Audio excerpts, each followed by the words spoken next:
like all cultures in the world, the West is a hybridized culture. You've got many different influences in the West, just as you do have in the East.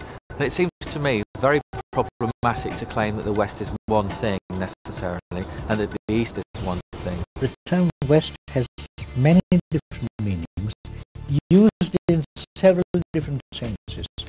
And the fact that it is imprecise itself goes to show that it is not a legitimate concept.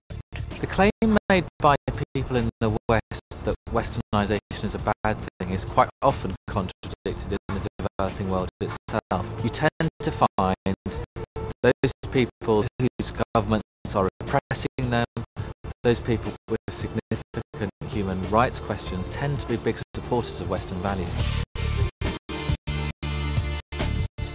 Much of the West is profoundly shaped by Christianity, which is non-Western.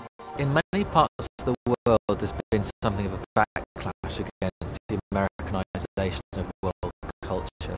Many people use the argument of homogeneity, that the whole world is being remade in a certain image based upon what decision makers say in headquarters of major corporations like Microsoft or like Nike and so on. There are families in Tehran that are watching Baywatch and selling tickets to their friends. Does that necessarily mean that they're accepting Western notions of religion?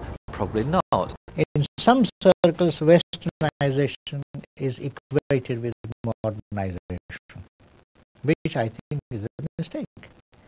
Because you can have modernity take many different forms in different parts of the world.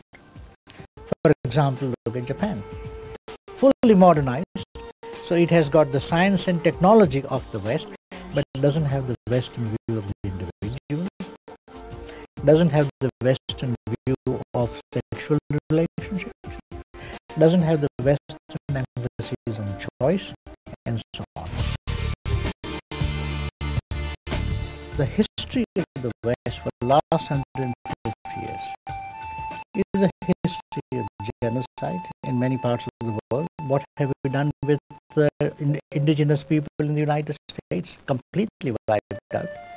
History of slavery, history of 2 world wars, history of concentration camp which happened in the West, where a madman wanted to get rid of an entire community. Is this what we mean by Westernization?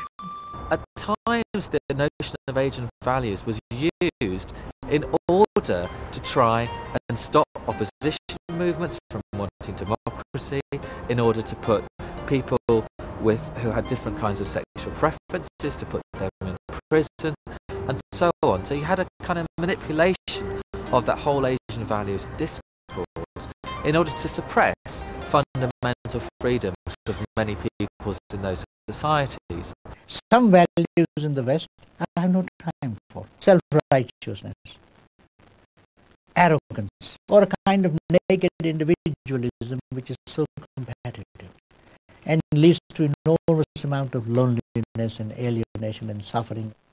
In the West, there is a tendency to hold oneself too tightly.